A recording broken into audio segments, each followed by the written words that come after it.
yelling. They're throwing snowballs at the Go in the front yard and play. Where's the older boys at? This is so good for a show entry. Shut up, we're recording! Yes! Yes!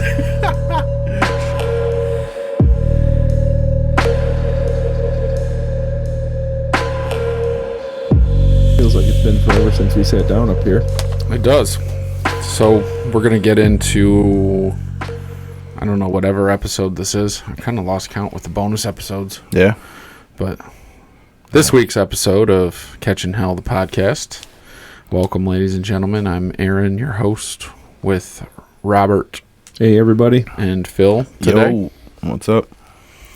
And we're going to do a little follow-up on all our previous podcasts. We've got some hunting to talk about, some Christmas, post-Christmas gift list, holiday stuff that see how well we did or didn't do. Or tried to do. Or tried to do. Now that the holidays have passed, our Christmas tree's out in the front yard now. So Yeah, ours is down now. yeah, It's pretty depressing. I'm not. Besides the fact that the house looks blank, Mm-hmm. I don't miss it. Yeah, Something wrong with you. I know. that's a podcast for another day. I don't know why I don't like Christmas. I have no reason to not like it. I just don't. I think I start to understand why some people could hate Christmas, but I think 2020's Christmas was a good, kind of reset. And I don't know, at least for us, it was one stop Christmas Eve, a couple hours. My parents came over Christmas Day, and that was it. It was like the best time we've had in a long time.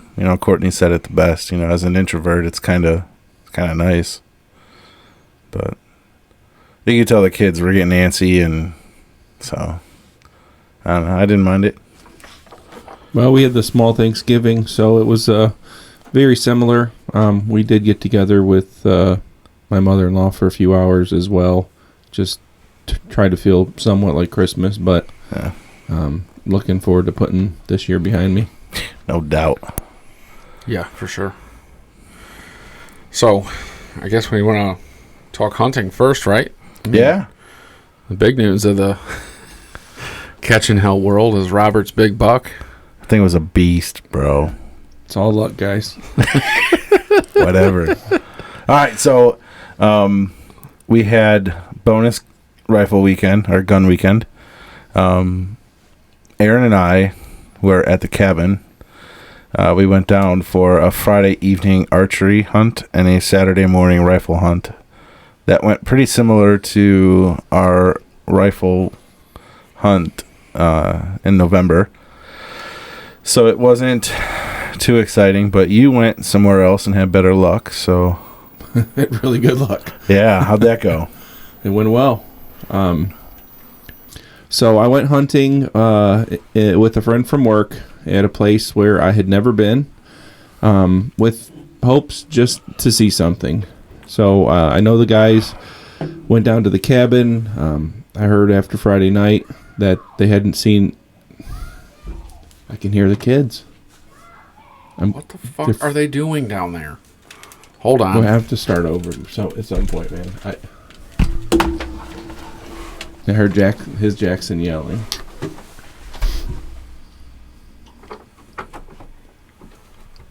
The old man in the window. Boys! Boys! Jackson! Stop yelling! They're throwing snowballs at the Go in the little front ones. yard and play. Where's the older boys at? This is so good for a show entry. Shut up, we're recording! Yes! Yes! Shut up, we're recording. You're gonna So, make that moving forward, do I just continue when I hear something that's that loud? I mean, it's... I don't know. Let's, fucking kids. You see, Cam Haynes posted another video of Jace in his Insta story. Because Jace is like, send this to him. So I sent it. It's freaking awesome. So cool. He's so pumped. Who's Cam Haynes? He's kind of like LeBron of bow hunting. Ultra marathon runner, bow hunter extraordinaire. He's an Under Armour guy, and I don't know. He's one of the more famous bow hunters. And with Jace's bow for Christmas, I sent him he sent that. That's in his Insta story, and then Jace is like, send him another video. So I sent. So he just put it on his Insta story. Let me see the guy's picture. I've had a couple videos popping up lately. So that's him. All right. I don't think that's the same guy I've been seeing. That dude's a fucking absolute badass. Yeah. We ready? Yeah. Fuck, I don't know. Tell us about your weekend. Okay, so for extended rifle season here in Ohio, or extended gun season, this year I was not going to be able to go to the cabin with the guys because I had to work Friday, and they were heading out Friday morning, I think. Yeah, we left Friday morning. So I was looking for somewhere else to hunt. There's a young guy I work with who also hunts, and I asked him a couple weeks previous if I could go hunting on his property for deer season. So his family, I need to start this over again, dude. I'm struggling. I feel like we already talked about all that, right? No. Well, about me having permission and everything like that. I feel like I'm going backstory too far. So Nope. I'll try this. Fidgeting a lot today. Are you feeling all right? Me? I am. I feel like it's been too long, man. And now I'm off track. So where's the property at? okay, so the property is in Ashtabula, Ohio. I'm struggling. I don't know why. Give me a second. All right. Yeah. How did Robert's weekend go? Take 5. So you guys went to the cabin Friday, and I was unable to go, which is why I made other hunting arrangements to begin with, because I had to work. So I actually ended up getting the day off, but you guys, I already had plans to go hunt in Ashtabula, Ohio. So went out. I think I left my house at 5 o'clock in the morning. It was about an hour and a half drive to where I was going. I met Shane at his dad's property, and his grandparents' property is also in, I think there's 86 acres total between the family that we were allowed to hunt. So went out there for the day, not knowing what to expect. Shane had always talked that there's a lot of deer on the property and that he always does well, and I believed him. But so we take the side-by-side out back through the woods. I'm immediately not expecting this, because when we hunt the cabin, it's, walk to your spot. We're in the side-by-side going through mud holes where I was certain we were going to get stuck. I've got some video of that, hitting the gas to just run through these 30-foot-long ditches of nothing but water. I had no idea what we were getting into. So we get halfway to our hunting spot, and Shane's uncle left his side-by-side parked right in the middle of the trail. So then we're footing it the rest of the way. So we show up to the deer blind. It's just a plastic pop-up blind sitting on a ridge. Got there just after sunup.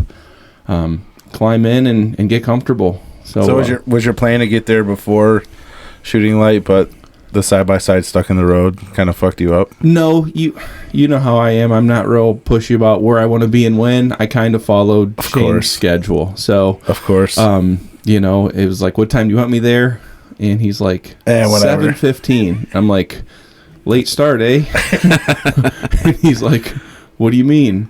It's just how they do it. So, I wasn't gonna push. They were letting me come hunt on their land, and I was grateful for that. Right. So, but we get over there, we get set. We're in this. It's a nice blind, but I'm a big dude, so it feels tight. You know what I mean? So we get in there and get settled in, and we're watching. And at this point, we're hunting again. I already knew that you guys didn't get anything the night before. Didn't even see anything. No, And I didn't see a bird. I didn't see a squirrel. Friday night Should have been a great night for us. And you guys were bow hunting at that point because gun season didn't start till the next Till morning. Saturday morning, correct? There was snow on the ground. There was nobody in the woods, so there was nothing pressured. And I think there was a front, or no. It's like they can see us pulling onto the road to get to the cabin. Yeah. Like, oh, boys, assume the positions are here. We went out. We got there around 11, and I sat for 5.5 hours. Yeah. Until 5:30. So we were in the woods around noon. We didn't see anything. So you knew how we'd struggled the day before. Continue. Right. And I also knew that you guys were already in the woods hunting. Almost sent you guys a text message wishing luck, but I knew you guys wouldn't get the message. So, but at this point, we're all hunting in different places in the state, and me and Shane, we're up on this ridge. It's about 100 feet up, looking over Trumbull Creek. Just a big flat area. There are a lot of trees, but it's not so thick that you can't get a shot. Cabin. I'm used to sitting in the same places and kind of being used to where I'm at. So it's kind of a whole new experience. Just looking, which way does it look like something might come from? Where am I watching? Where's Shane watching? And hours go by like it does in hunting. I'm checking my phone to see if you guys have texted me anything because I know you'd be on the road fairly early in the day. I figured I'd probably get a text by 11:30 because you guys had things to do that afternoon. And we're sitting there, we're eating our beef jerky and, snacking and just talking because where we're at, we don't have to be as quiet as some other places because the deer, they're just not going to be that close. So hadn't seen anything all day. Bunch of squirrels. It's still early. Learned from Shane that we weren't going to take a lunch break, which we traditionally do. And I'm like, okay. So they're like, no, everybody takes a lunch break. They always kick something up. We got to sit. If we're going to hunt, we have to sit. I'm getting cold. It's like, all right, man, I'm getting... I trust you, but... If I was sitting by myself, not in a blind, I would be done right now. We both took a piss break, like 11:30. I take a little video for the show saying, hey, we've been hunting. Nothing's going on. Getting pretty cold. Kind of stretching our legs. We're going to get settled in. We're going to sit through lunch. We're going to try to see something today. So I get back in there, not really seriously watching because at the time of day that it is, we just traditionally don't see deer. Checking my phone, I get a text message from from Phil saying, "You're our last hope." Yeah, skunked again. So that made it known that they didn't get anything. And I'm on my phone, kind of paying attention, and all of a sudden I see a deer running down the hill towards us, it's too far to take a shot, but immediately the adrenaline starts going. I'm like, Shane, deer. I set my phone down, I pick up my gun, and he's looking, and he can't see it. Even though it's right in front of us, there was like two small trees right where the deer came down, and he couldn't see a thing. So I'm excited, get my gun ready, and this deer stops at the bottom of the hill, across the creek from where we're from, probably about 150 yards out. Got my gun ready. Probably could have taken a shot at that point, but my scope was zoomed out. I had it zoomed all the way out because I didn't know what I was going to see. I was trying to adjust it with one hand. Zoomed out, like full power, or you were at 3? I was at 3. You're at 3, okay. So I have my scope at 3. I'm on the deer. I got the crosshair where I want it. It just didn't. I wanted to zoom in. Yeah. So again, inexperienced, things that always catch you off guard. I'm trying to adjust it with one hand, and I can't get it to adjust. It's just not moving. So I drop my gun down to look at it to turn it with my other hand, and the deer starts to move again. So I'm like, great. So the deer takes off, running like horizontally to my left. But I've got I've got almost 180 degrees from right to left where I can see. So at this point, while I'm looking up at the deer, I'm adjusting my rifle, I'm looking at the deer. At this point, I realize that it's a buck. It's definitely a buck. And it looked like it had at least 6 points, and it looked pretty big, but it was moving and my adrenaline's pumping. So get the gun ready again for him to stop, and he stops like just to the point where I'm like leaning out of my chair to try to get my sights on him, and I didn't like the shot that I had. So I quickly pulled my gun back into the deer blind, because there's like a support for the blind that my gun was against. Right. Pull my gun in, swivel a little bit, drop my gun back down, and I was able to, when I found the deer, it had stopped again. When I found the deer, I was at the bottom of my breath, and I took what I would consider a rushed shot, but I was already had a million emotions going through me. I was already pissed off because I thought I was going to miss another opportunity to take a shot, again, from kind of being unprepared or a novice hunter, but forced the shot, and the deer immediately jumped, so I knew that I hit it, doubled back to where it came from, fell over one way, got back up, fell back over the other way, ran another 20 or 30 feet, and fell over. So immediately, I just got done texting these guys. I hadn't seen anything. I dropped everything to get this deer, and I'm shaking, trying to take some video for the brand. Hashtag for the brand. Trying to get some video, and I texted Aaron and Phil and said, I just dropped a buck. I knew it was a buck. I knew it was down. I knew it was, in my guess, I knew it was a 6-pointer or an 8-pointer, but I didn't know how big it was or anything else. You literally text us like, yeah, just still hanging in here, haven't seen anything. And then I looked at my phone while I was driving, and 2 minutes later, I was like, he just killed one. Yeah. I was like, what? It's just crazy because it happens that But fast. I didn't know if it was working that quick or not, because my text messages bing, bing, on bing. AT&T coming from the cabin coming so infrequently. Like, I could be at home and all of a sudden, boom, boom, boom, like 30 text messages. So I didn't know if it was real or not. Yeah, so I'm excited. Shane's excited, and we're sitting there, and we waited just because if it went down pretty quick. I didn't think if we walked down there it was going to get up and run from us, but we waited about a half hour. That's sweet. So, did you see it drop? It dropped behind like 2 big trees with like a thicket at the bottom of the trees. So where we were laying, we were looking with my scope, and we couldn't see it. How hard was it to pick it back up in the scope after you repositioned? So like, you've seen it, you've passed on a shot, you're about to take a shot, you pass on that because you're uncomfortable. So you move your gun, reposition to try to pick it back up. Like, how nervous were you picking it back up in the scope? It was weird because both times this year when I was caught kind of off guard by a deer and your heart starts pumping and you get moving, there's a point where I didn't get this way last year. Last year I stayed nervous. You get angry, I guess. I do. I get angry that I'm messing it up. I get angry that I'm going to make this mistake. Yep. Hold on. They're shutting the garage door to keep the kids out. I know I was going to try to push through it. Push through. So Push through. yeah, the kids are sabotaging our podcast today for sure. So no, man, I can't explain it. It's the emotions happen so fast. It's like, oh shit, there's a deer, and you're nervous, and then as you realize that the window of opportunity is closing, Right.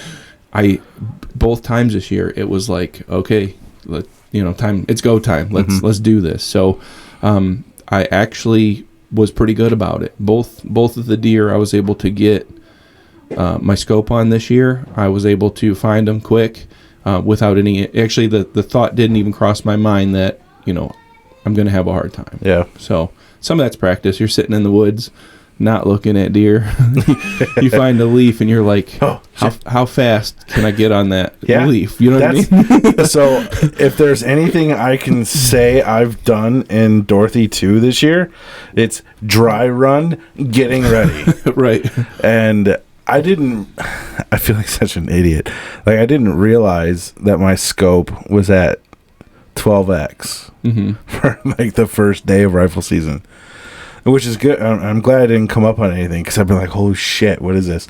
So then I kind of found a site I'm comfortable with, I think it's like 6X or 7X, something around that, but that's only to 75, 80 yards. You said you were at like 150? Well, on the initial one, I was at 150, and I'm trying to zoom in, and then where I actually took the shot was probably closer to 100. Yeah. And I think I had my scope on around 6 at that point. Yeah. So, it's kind of like video games. That variable zoom scope, you got to zoom out and find them, and then zoom back in. And again, I hadn't really moved my scope since I set it up before the first time we went out. Just make sure everything was moving and working. So, congrats, dude. But so what we did was took that shot. We sat there waiting. We're talking about where it came from because Shane couldn't see it. I kind of explained what I saw. Shane called his dad and said, "Hey, we got a deer down. We're gonna have to get this thing back to the cabin because, as I mentioned, it was down about 100 foot." They call it a ridge. You can walk up and down it as long as you're like walking sideways and making sure there's a tree underneath you in case you slip, because it is very steep. It's not a way you would normally walk. So right. So we start down the hill about a half hour later, about 12:30, to see what we got. How many points does it have? How big is it? All that good stuff. So we walk down the hill. We walk over to the creek. The creek it's a big creek, Trumbull Creek. It's like for us, it's like Beaver Creek. It is not a small ditch. It's not like what we see at the cabin. It's like a small river. Yeah. Which is why I was making fun of Shane, because he said his uncle got stuck in it during regular deer season. So Shane's got on really tall, like knee-high hunting boots that you slip your feet in. Yeah. I've got on traditional hunting boots that tie. I don't know how high my boots are waterproof, maybe 10 inches. But there's a couple down trees, and I ended up like shimmying across one to get over to the deer while he just walked right through the creek. I knew that we had work to do at this point. And if my feet are wet and I'm cold, I'm going to be useless. Yeah, it was like noon when he texted us and said, down to buck. And then it was like 3:30, almost 4 o'clock when you texted us. I just got back. Yeah. Like, holy shit. Text me to bring it to my garage till 8:30. Yeah. Well, it's hunting, like I said, hour and a half away. So we walk over to this deer, and it's an 8-point buck. It's pretty big in size. We weren't sure dude. How big. That thing's massive. But it was a big 8-point buck. We walked back to see where I shot it and where it had ran, and it bled out pretty quick. So this point, we're trying to figure out how we're going to get it across the creek and back up the hill. When I hunt with Aaron, we usually field dress the deer right where it lays, and do it obviously makes the deer lighter. And a little bit easier to pull around. But hunting with Shane, again, I knew I would need his dad and his help because I'd only ever seen 2 deer field dressed, and it had been a long time since we did it. Mm-hmm. Shane and his family prefer to move the deer out of the woods whole and field dress it at the barn where they've got a source of clean water and, just ways to keep things clean. So the theory is, if you cut it open and then you're dragging it through the woods, you're going to get dirt in there and who knows what else. Right. So, okay, I'm game. Yeah. So we start dragging the deer by its antlers after I took a couple pictures and sent them to the guys. Start dragging the deer by the antlers. We get over to the creek, find a pretty shallow place where I felt comfortable just walking across. Shane was going to try to drag it himself, and I didn't know how that was going to go.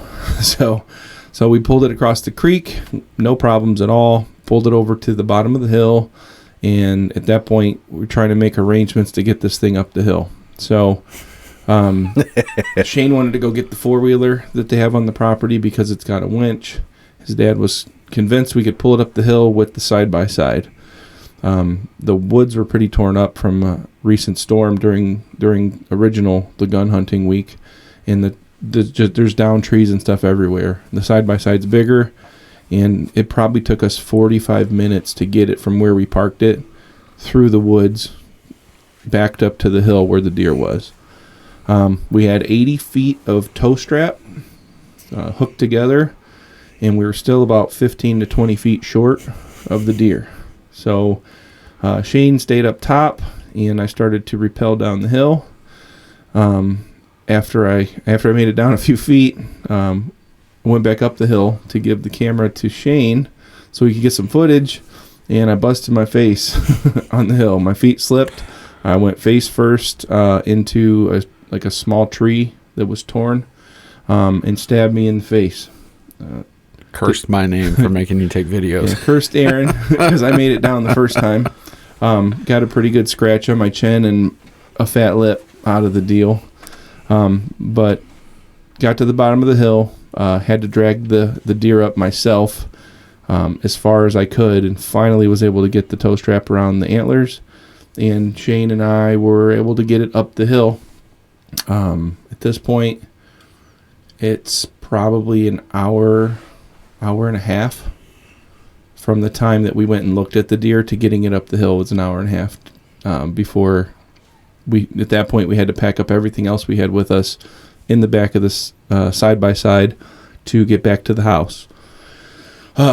All in total, from the time I took the shot at noon, it was like 3:30 when we got back to his dad's barn to even start field dressing this thing.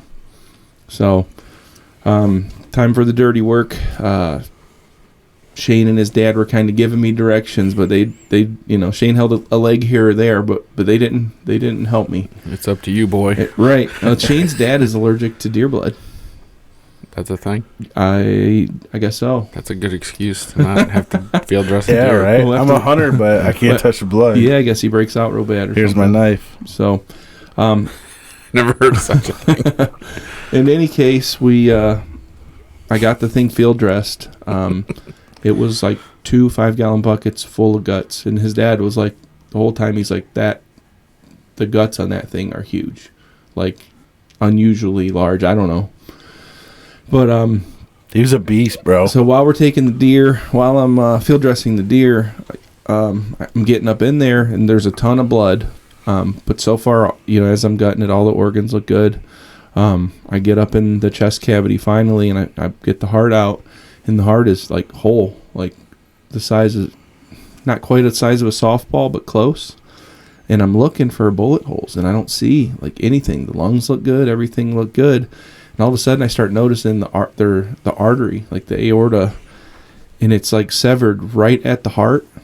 And then I noticed like barely clipped the bottom of the lungs. I mean, it was like a perfect shot. Yep. So all the meat was good because of that. So got the deer home, dropped it off at Aaron's house. I think Phil came the next day to look at it. Yeah, saw it the next day. Kids loved it. Said it was like course. twice the size he was expecting. Oh, yeah. So the pictures don't do animals justice ever. No. They're either and guys screw with, holding antlers way out so it looks bigger than it really is or whatever.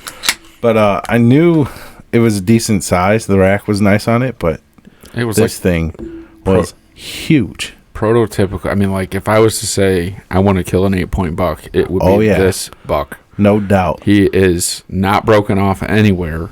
No. Wide, tall, brow tines. Like, There's some big roasts too, man. That's a good eater. And we ate some today. That was cool. We had some got summer a little sausage bit of the and sausage left. cool. We brought some more today. There's some in the house. It's good. It's real good. So we weren't able to get a hanging weight ourselves. Killed it on Saturday. Nobody was open to process on Sunday. We talked about doing it ourselves, which is what we did last year. Yeah. It was not a fun time, and I guess I personally felt like we missed a lot. So I decided that this year, instead of doing it ourselves and saving the money, I was going to have the whole thing processed. So found a place locally. I drove 45 minutes, but I found a place locally who does it and came highly recommended. So I dropped it off Monday morning.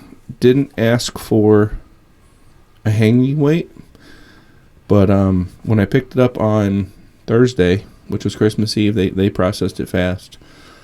Especially to have smokies and summer sausage. They didn't just give you roasts. Yeah. I mean, there was a lot of work they put into that. Right. So I got 10 pounds of jerky, 12 and a half pounds of smokies, and 12 and a half pounds of summer sausage, and I didn't know what to expect.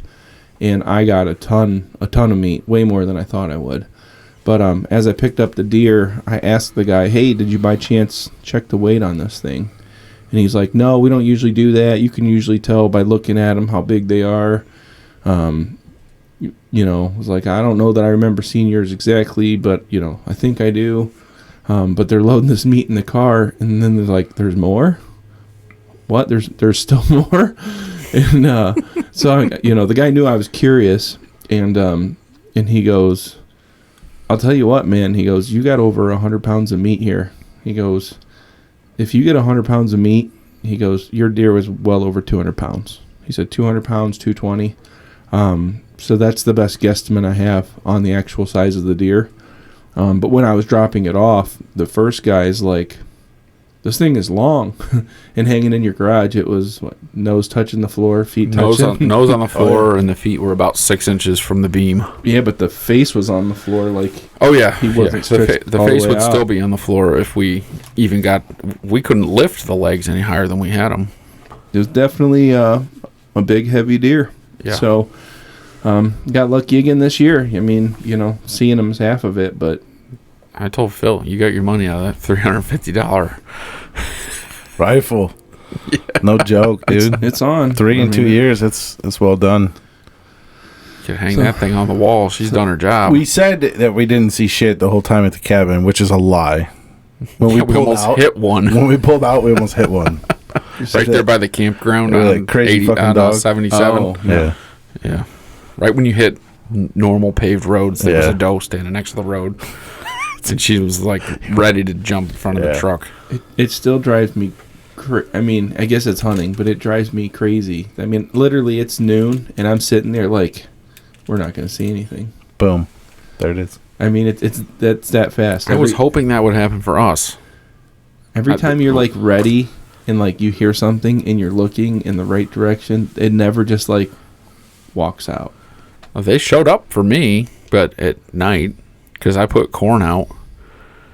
Yeah. We topped the corn feeders off, and then I dumped a bag, probably 20 pound of corn in front of you at 30 yards, and I dumped probably 10 pound in front of me at Dorothy 1. And as soon as the sun came up on Saturday morning, I looked, and all I could see was mud. I was like, those bastards. Yeah. They came in and ate. There was barely a kernel left. My corn went untouched. It's weird. I guess it's hunting, but it's just hard to explain. So we are not going back muzzleloader hunting. No, that decision was made Saturday before we left. We're not. As soon as we all got back to the cabin, we're like, "This sucks. We're not coming. We're not giving up on it." But no, it put us at a crossroads, though, for sure. We're already planning and scheming what we can do for next year, and that's for another podcast. That's for a different one, but yeah, it's like what are we gonna do to make sure that? Because at this point, if we have the same conversation that we're having this year without doing anything to improve it, we only have ourselves to blame. But they're there. I mean, even where I hunted with Shane, yes, there was a water source, which is one of our concerns. I definitely had a lot more area to see. Yeah. If it was like anything, it was like the cliff that we overlooked where we jumped that doe on the neighbor's property. That'd be the closest to it, except we weren't on an incline. We were kind of level. But even walking through the woods that morning, there wasn't a whole lot of, prints from deer. I mean, they're there, but they're at your place too. Maybe there's not. I don't know anything else other than what we got through the woods, and where I sat. Yeah. But Shane said that there's farms around. And there's plenty of food for him as well. So, yeah, and that's something we talked about too. Is not to get too far into what we want to do at the cabin, but it's like, how much are we relying on corn feeders right now to be a food source? It's 100%. So we should be relying on a natural food plot, a food source, to where you can bring that percentage down for your corn feeders down to like 25-30% to where it's just extra. It's something they go to every day, yes, but it's not their only food source. So I'd go sit at the cabin tomorrow. yeah, of But course. I've also seen. Of course. I've also. Well, I would too, a week out. I mean, now I'm like, shit, there's so many days left, so many opportunities to hunt. I'll go take a chance again. Yeah. I'm not planning on it. I want to just because I don't want a tag to go to waste. I don't want tag soup this year. That's what We they call have it. till but- February 1st. I know. Well, I also saw more deer at the cabin than you guys. I was the only one who didn't see any deer Yeah. all season. I I mean, saw- technically, I saw a tail when we were hunting with our wives. I saw the doe that came through the video with you and Jessica. Lindsay didn't see it, but I did. That was it. I Yeah. mean, like, for hunting seasons, at least you guys have seen something. I saw 3 or 4, yeah. I mean, haven't seen anything. I saw one small doe I could have killed in bow season. The very next day, I saw the 6-point buck that I blew that opportunity because I was Aren't you glad you blew that opportunity? Yeah, well, Yeah. I guess. Well, no, he would have been able to anyways, different county. Could only kill one buck. In the state? Yeah.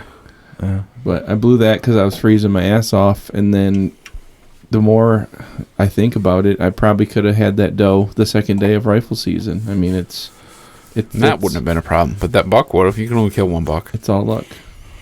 I thought you were one per county, but you're right. I had that. The biggest buck I had that. I shot at a buck at the cabin on Tuesday morning of gun season, and I missed. I swear to God, I hit him. I probably did. I just didn't do a great job of tracking blood on him. Yeah. And I was like, shit, I missed. And then I went home that weekend, and in that Friday afternoon of gun season, I killed my 13-point. I think that's another thing that we can consider too is, deer management, letting a 6-point like that go. That 8-point that we saw on the trail cams at the cabin, that's a shooter for sure. That's a beast. That's every bit as big as It is. He's Roberts. definitely was a shooter. I was really surprised this year, and I don't know if it's because of food. We talked that the fields that Robert killed his deer, the doe in last year was corn, and this year it's CRP. It's just grass. Weeds. If that was a food source and a cover source, corn is a cover source for deer until they take the corn off. Yeah. They live in it. So with that being said, did that hurt our deer this year? Had they just moved to another area? Because in years past, we didn't have just one shooter buck on camera. We had 4 or 5. I mean, That's the kind of shit I don't believe right now. I got pictures of them. I mean, and definitively different deer. Yeah. This one's a wide 10. This one's a tall 12. I'm like, 12. 12. He's Monsters. Lying. He's lying to us. It's actually Monsters. Just gonna Google pictures real quick. one of the cool things is Shane's dad actually has the deer I got on trail cam, like perfect, staring at the camera, like posing for it. Yeah. Like he got caught. And it's so funny, too. I bet it looks a little different than, like, what you're thinking. Like, what he looks like in your pictures. It's all black background with just a white face. It's almost like a black and white photo. Yeah. Square on looking at the camera. That's cool. I've So cool. I've got to get that. So Where's the head at right now? back of the truck. I tried grabbing it today. It's frozen to a 2x4. So like thawed and then froze back up. So but got the meat processed. I haven't ate a lot of deer meat. I was a little concerned about it being a boy deer. Testosterone and things in the meat. The processor did an excellent job with what I got. So far, it is like the best Yeah, can I do the... meat. Yeah, give them a shout out. It's like, Yeah, it's like- he did. From what I've had, they did really well. yeah, so far everything tastes good. It's tender. There's no gamey flavor to it. I mean, it's phenomenal. So looking forward to trying some of the ground meat and the roast, but I'm not so concerned. And that's the thing is, I didn't know if it was a boy deer or a girl deer or what we're dealing with here. After I shot the deer, I'm sitting there talking with Shane, and it's like who's going to be mad that I took the big deer off the property Right. here? Like, Who let the new guy in? who's going to be pissed off? I'm sitting here. I'm like, dude, now I feel bad. I feel like I took your deer because you would have been sitting here if I didn't come here today. How long's your permission slip for? We actually didn't do that. They were like they were confident it was their land. They were all fine with it. They You actually were with them. They were actually uncomfortable with the fact that I felt like they were uncomfortable with me like wanting them to sign stuff because I mentioned it the day before. I feel like that's how a lot of old school people are. Mm-hmm. They're just like, just go. You're with me. Whatever. But Yeah, so I'm like, dude, I'm sitting here. We hadn't seen anything. I'm like, I know you're gonna feel bad if we sit here all day and we don't see anything. I said, and then I killed this deer, and now I feel bad. And his grandma and grandpa were like so happy. They were so glad that I actually got to shoot something, and they didn't care what it was. Shane has an uncle on the property who was already kind of mad that day because he wanted to hunt where we were hunting. And Shane's dad like He took his spot. He took his deer. right. Shane's dad's like, whose deer is it anyways? It ain't ours. We don't own it. Who cares? Yeah, absolutely. So, but they were all glad that I got it. So you're done for the year?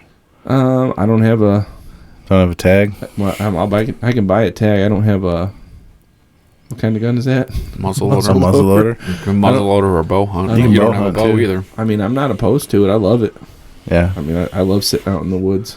I just invested in some broadheads and some new arrows, so it was more just because I needed to. The stuff I bought from our buddy, Mm-hmm. it was I ended up only having one good broadhead anyways, and it was mechanical, and I didn't know enough about it to trust it, and so it was actually a good decision because the shot collar on it is actually worn down. Mm-hmm. So it just comes loose anyways. So I bought mechanical and fixed broadheads, and I needed them anyway. So I can try to sneak in something, but We have that option. It's always there. We still have to go down and get the 4-wheeler and bring the I thought you guys were doing all that. No. How was the hunting at the cabin with, how many people did you guys have this time? 5. Where did so your dad sat at Toto? Yes. Andrew sat at the top of the hill, Where I and the sat. other guy who was with us, Alan, he went up onto the public land above the cabin. Yeah. So the first night he was squirrel hunting while we were archery hunting. He said he didn't see anything, and then the next day he went to the same spot for rifle, and we all kind of came in at the same time. We said we'd sit till 10.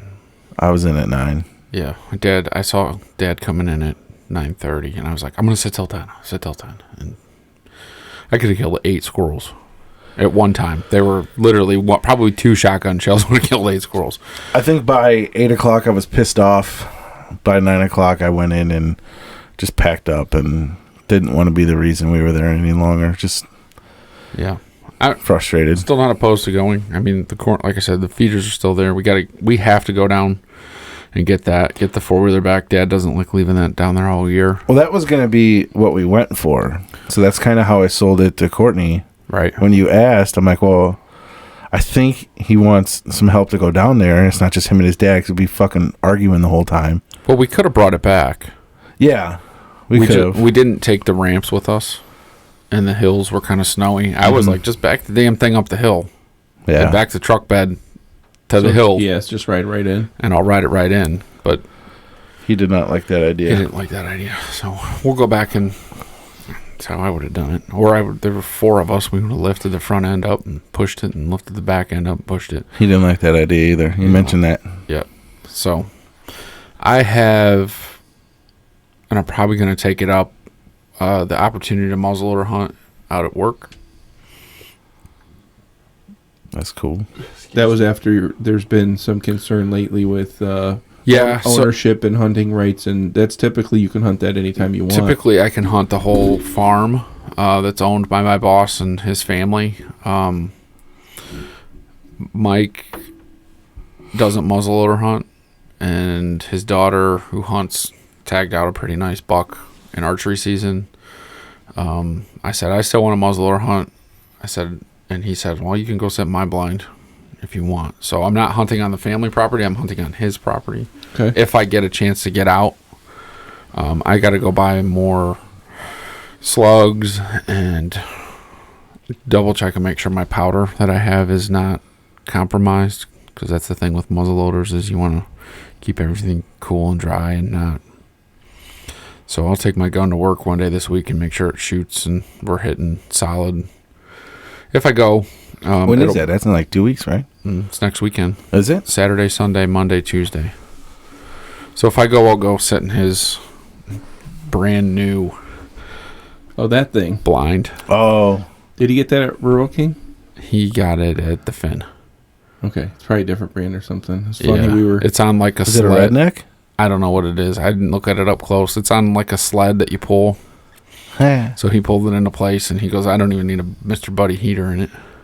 just keep the wind off you and your body. Must be nice. Yeah. It was funny because I was Hopefully he's looking, listening to this. I turned him on to the podcast too. Did you? Yeah. I was Good. looking for you guys' Christmas gift, and I popped into Rural King one day, and they had one sitting right out front. You were going to buy us a blind? Well, it looked similar. I didn't check the price tag or anything, but as I walked by it, I like put my hand on it and like smacked it to see how well it was made, and literally walked in like the the vestibule, Yeah. and there's a lady sitting there, and she goes, "Every guy that walks by that thing does that." It was like perfectly timed. I'm like, you're probably right. It'll Yeah. be interesting to see. We'll talk about it in a couple weeks on a podcast, the follow-up review of what it's like to hunt out of Dorothy 1, which is built out of old Wooden fencing. fence versus hunting out of a versus Cadillac. Hunting out of a...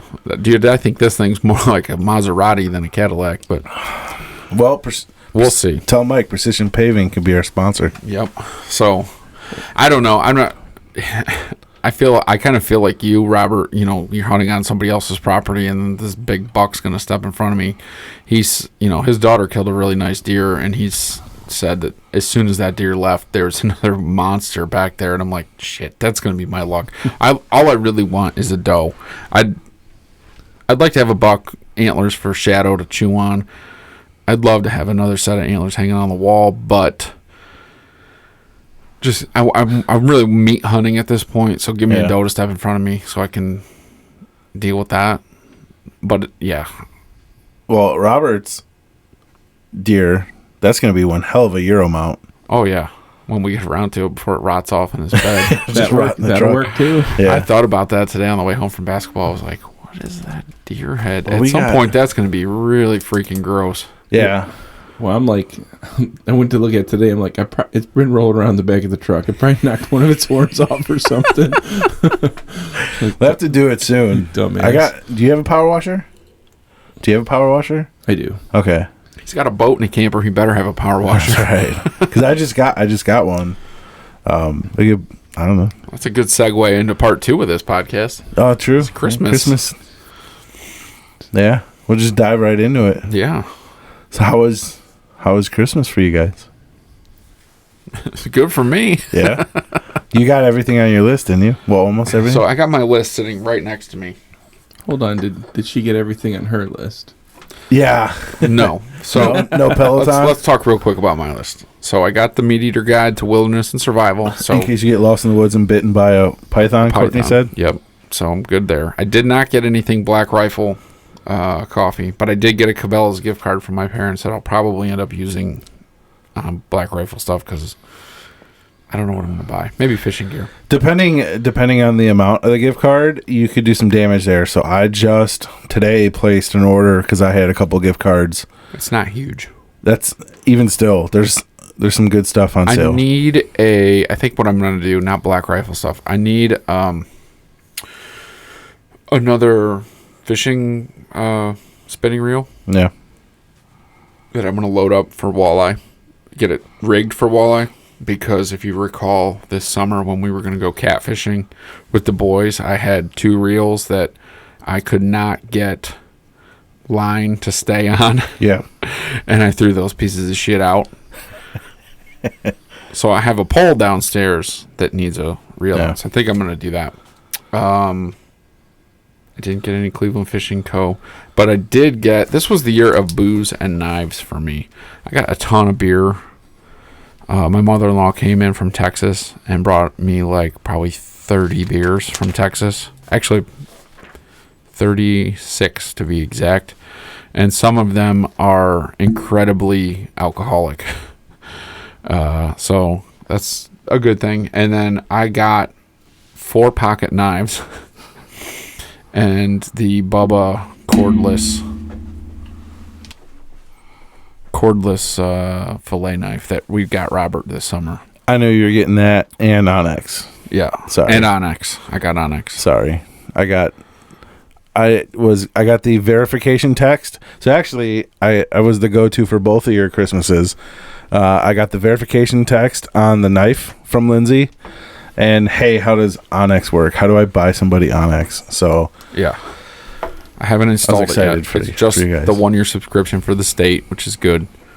Because we want to look next year for potential alternate places to hunt closer. yeah, So we're going to be... you gonna fire that up right before you head out to muzzleloader? I don't know. I don't really need to because I know where I'm hunting. Yeah. Well, and how often are you gonna hunt there going forward? I know one direction. You know, I don't know exactly where he's got the blind set, but I have a good idea. And I know that the other farm behind, if I killed one on his property and ran over there, I'd text him. He'd And be you there in could 2 minutes on you a could side by probably side. use the free features anyways Right. over there. Do you get cell service over there? Oh, yeah. Yeah. So then you'll be fine.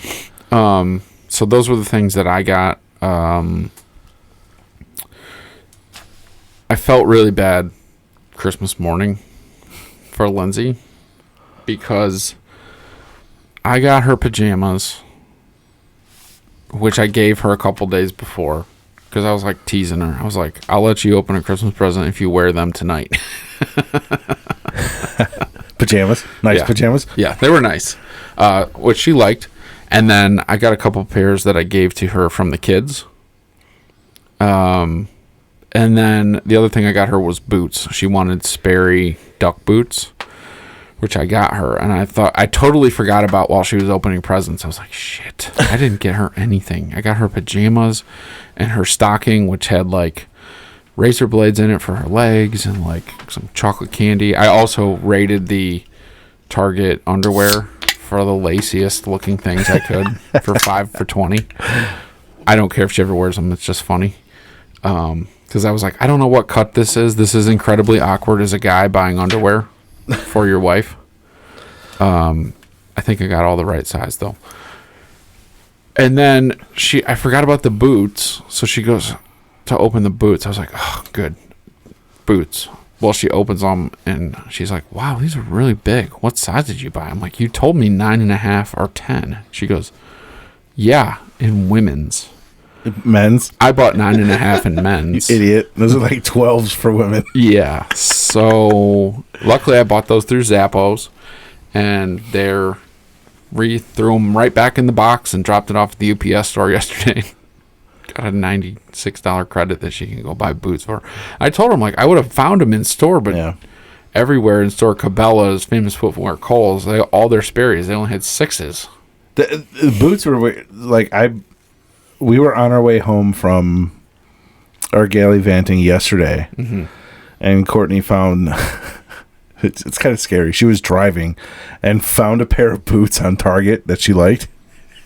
Right, this is terrifying story as is, but she's like, they're only $25. Please, what do we do? I'm like, well, give me the phone. I'll put the credit card information in. We'll buy it now in store to pick up.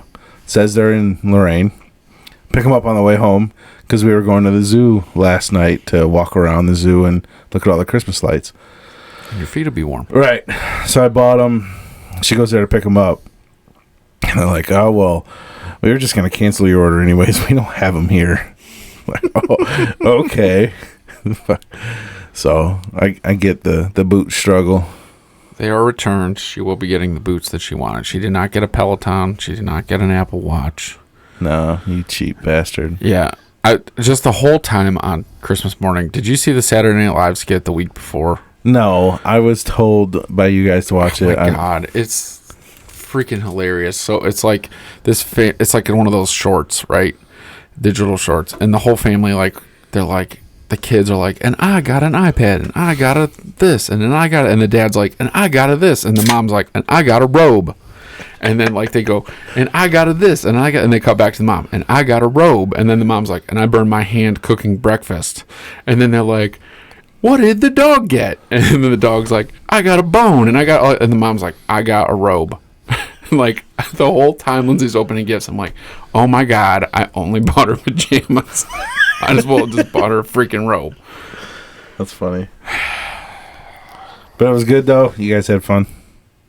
Yeah, it was good. Well, she got that picture she wanted, right? That was technically it was a Christmas gift. We got family pictures this fall that she wanted a big canvas print of, which was a couple $100. So yeah, that was not cheap. I just haven't hung it yet. But that's just like, it's hard to say that's Christmas. Yeah, I want you to open things. Yeah, when one, it's weeks early, and two, it's kind of for the house. Right, and be like, oh, here's your vacuum. And we fucked up by exchanging our gifts like 2 weeks before Christmas, just because they were under the tree, and the both of us are bad at waiting to surprise each other with stuff. Right. Like when I upgraded her wedding ring, I did it in October, and wanted to wait until our anniversary. It would be our 10th anniversary. I gave it to her the day I got home because she was in a bad mood. I'm like, oh, this will cheer her up. Here.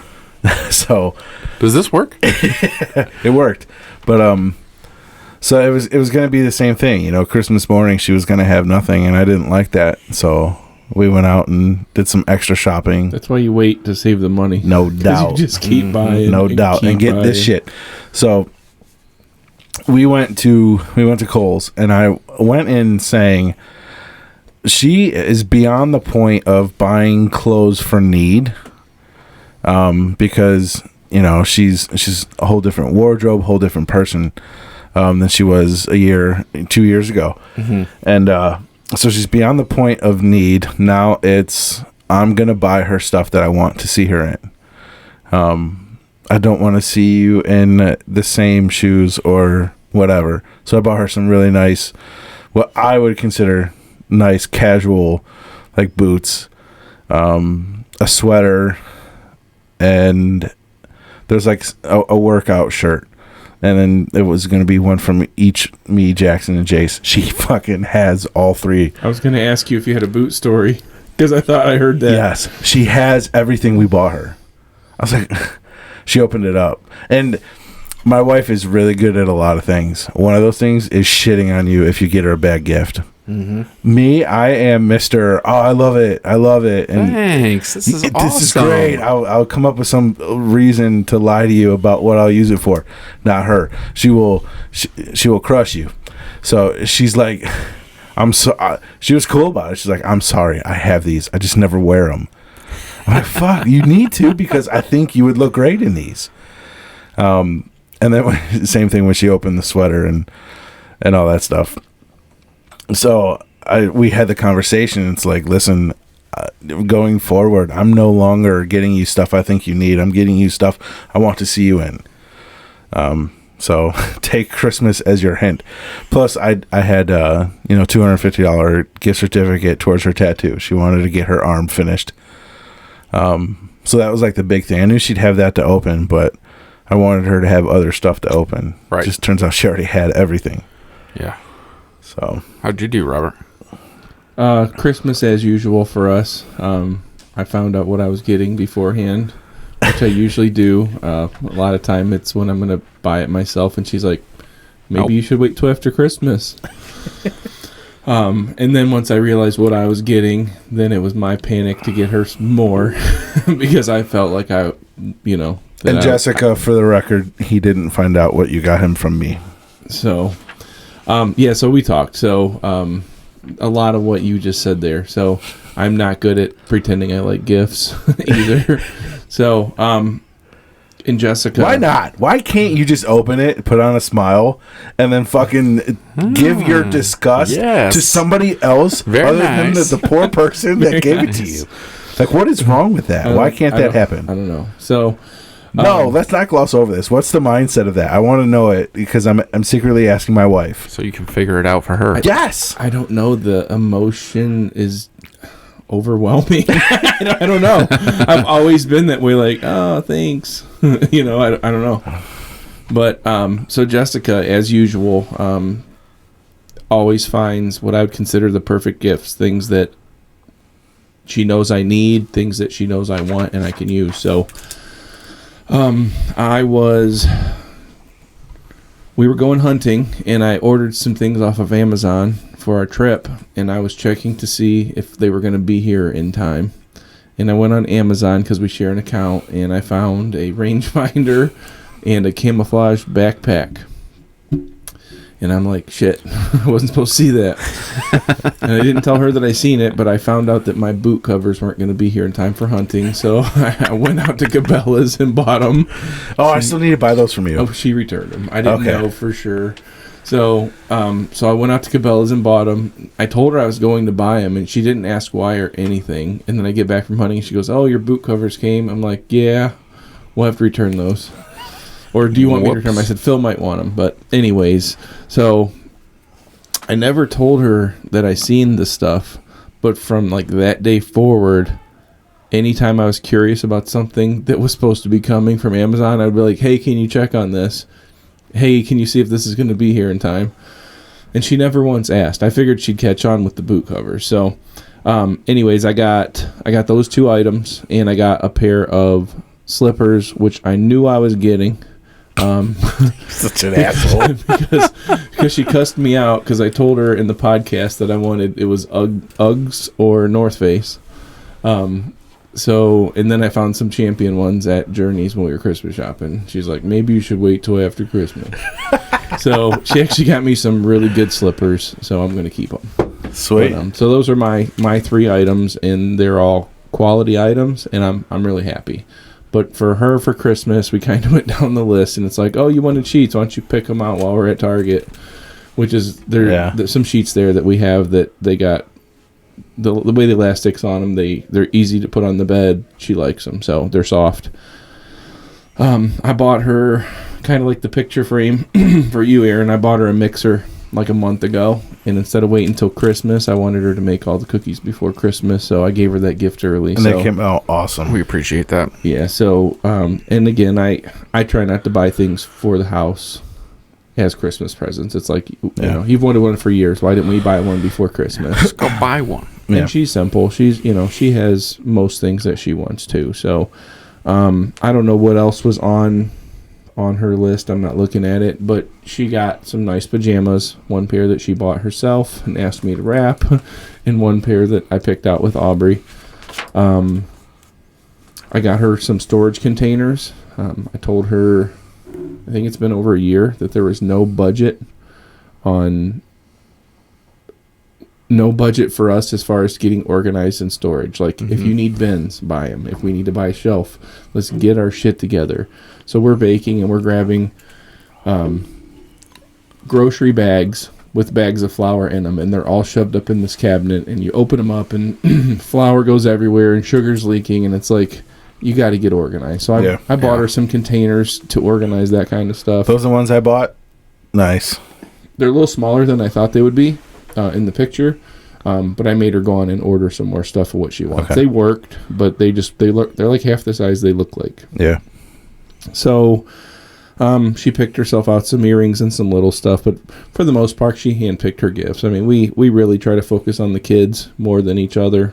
Mm-hmm. We've always done that, and I think I said something to her in the car yesterday. This is the first year that we bought each other anniversary and Christmas presents. Like, we had never done that before. Yeah, so I'm sitting here right now talking about Jessica's Christmas, and like, I'm probably missing a couple things, but it's like once I realized what because it's always like, oh, we're not going to get each other anything. Yeah. But I'm going to secretly get you $300 worth of shit and hope you don't find out. Yeah. And then you're like, shit, you got me $300 worth of shit, so now I got to try to get you $300 worth of shit. So let me ask you this, since you and Courtney kind of feel the same way about gifts. So she found out that me and the boys got her other stuff. She found out after she had gotten home from work. One of the boys, they mentioned to her that they saw this fucking $600 llama marked down to $300 at Kohl's. That we they all wanted, seen it. Yeah, that they wanted to get her. So she's like, oh, you went to Kohl's? I was like, yeah, we had to get some stuff. She's like, ugh. So then she puts her shoes back on, puts her coat on. I'm like, where are you going? She's like, I'm going to get you Christmas gifts. Why?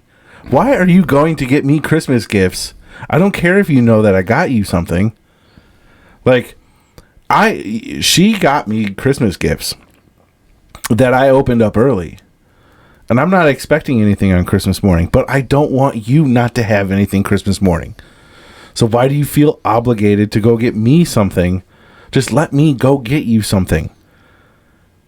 You know what I mean? I don't know. Christmas is complicated. And I think that's why people have the ability to hate Christmas. You might be right. Because to me, Christmas is about so much more than gifts. But like, the boys actually said something to me when we were on our way to Christmas Eve to Courtney's parents' house. Like, they made the comment about they hope they have so many gifts.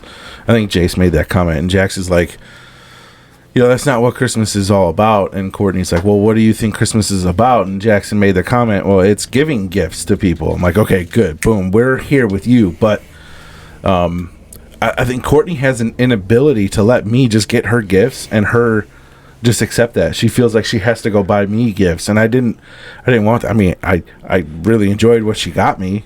Like, when you look at it, so like looking back at my list, she knew what I wanted more than I did. That's how Jessica is. That's crazy to me. I put down.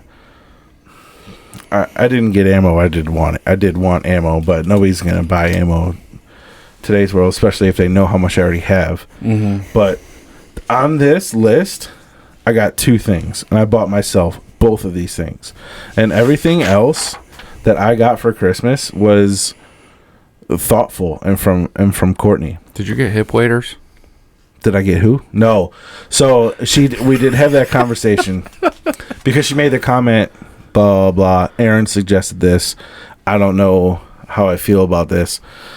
And I was like, hey, this is actually a good idea, but those are expensive. She's like, I found a pair that were like $150 or whatever. But yeah, for what we would use them for, $150 pair would work. And I even said, you know what? Honestly, if we're trying to do rock bass fishing, I'm down with old shoes and blue jeans. Anyways, I don't need waders for that shit. Actually, they're pretty dangerous. Yeah. Well, the suggestion actually came from our friend who called me a pussy for not going on the walleye trip. Okay. He suggested that I buy some so that in the spring we can go chase steelhead in the Vermilion River. And I said, oh, I'm laid off right now and I'm not allowed to spend a penny. I will buy them by March, but what, Courtney had asked me, like, what should I get him? And I was like, a muzzle loader. But that was out of her price range. Well, I didn't. I did end up with a firearm on your own and another one coming. So that's a cool story too. So, all right, so we'll get into what I got. So, Christmas Eve, I got a power washer, which I've been wanting. So there's like 2 tools I didn't really have that I've been wanting to buy for myself. One was a chainsaw, one was a power washer. Mm-hmm. Courtney's parents operate on lists. Give us lists. We don't know how to buy anything that's not on a list, apparently. So she gave him a list that had chainsaw on it, and I ended up with a power washer.